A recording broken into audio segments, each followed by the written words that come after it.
ମକର ସଂକ୍ରାନ୍ତି ଅବସରରେ ବେଶ୍ ଜମୁଛି ଖଡ଼ଙ୍ଗ ମହୋତ୍ସବ। ବୌଦ୍ଧ ଜିଲ୍ଲା କଣ୍ଟାମାଳ ବ୍ଲକ ବନଗରା ନିକଟ ଖଡ଼ଙ୍ଗ ନଦୀ କୂଳରେ ପଞ୍ଚମ ଖଡ଼ଙ୍ଗ ଲୋକ ମହୋତ୍ସବ ଅନୁଷ୍ଠିତ ହୋଇଛି। ଲୋକକଲା, ଲୋକ ସଂସ୍କୃତି, ଲୋକବାଦ୍ୟର ପ୍ରଚାର ପ୍ରସାର ପାଇଁ ଏହି ମହୋତ୍ସବ ଅନୁଷ୍ଠିତ ହୋଇଛି। ଜିଲ୍ଲା ତଥା ଜିଲ୍ଲାସ୍ତରୀୟ କଳାକାରଙ୍କ ଲୋକ ଗୀତ ନାଚରେ ଦୁଲକୁଥିଲା ରଙ୍ଗମଞ୍ଚ।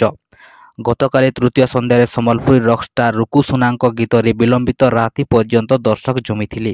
ସ୍ଥାନୀୟ କଳାକାରମାନଙ୍କୁ ଖୋଲା ମଞ୍ଚରେ କଲା ପରିଷଦ କରିବା ପାଇଁ ସୁଯୋଗ ଦେବା ସହ ଜିଲ୍ଲା ତଥା ରାଜ୍ୟ ବାହାରର କଳାକାରମାନଙ୍କ ଦ୍ୱାରା ଲୋକଗୀତ, ଲୋକସଙ୍ଗୀତ ସହ ସିନେ କଳାକାରଙ୍କ ଗୀତରେ ବିଳମ୍ବିତ ରାତି ଯାଏ ଉପସ୍ଥିତ ଦର୍ଶକ ଝୁମିଥିଲେ। ଗୋଟିଏ ପଟେ ସାଂସ୍କୃତିକ କାର୍ଯ୍ୟକ୍ରମ, ଅନ୍ୟପଟେ ମୀନା ବଜାର, ଖାଦ୍ୟ ଷ୍ଟଲରେ ରକମର ଖାଦ୍ୟ ପସରା ଲୋକେ ଦେଖି ଭାରି ଖୁସି।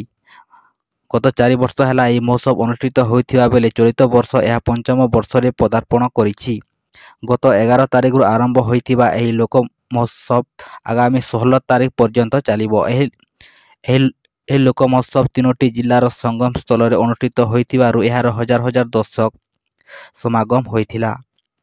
ଗତକାଲି ତୃତୀୟ ସନ୍ଧ୍ୟାରେ ମୁଖ୍ୟ ଅତିଥି ଭାବେ ରାଜ୍ୟ ବନାଇକା ସଭାପତି ପ୍ରକାଶ ଚନ୍ଦ୍ର ମେହେର, କଣ୍ଟାମାଳ ବିଧାୟକ ମହିଧର ରଣା ସମେତ ବହୁ ମାନଗଣ୍ୟ ବ୍ୟକ୍ତି ଯୋଗଦେଇ ସାଂସ୍କୃତିକ ବାର୍ତ୍ତା ପ୍ରଦାନ କରିଥିଲେ। ଏହିପରି ମହୋତ୍ସବ ଦ୍ୱାରା ଅଞ୍ଚଳର କଳାକାରମାନେ ସୁଯୋଗ ପାଇବା ସହ ଲୋକାଭିତ ପ୍ରତିଭା ବିକଶିତ ହେବା ସଙ୍ଗେ ସଙ୍ଗେ କଲା ସଂସ୍କୃତି ବଞ୍ଚିବାର ବୋଲି ସେମାନେ କହିଥିଲେ।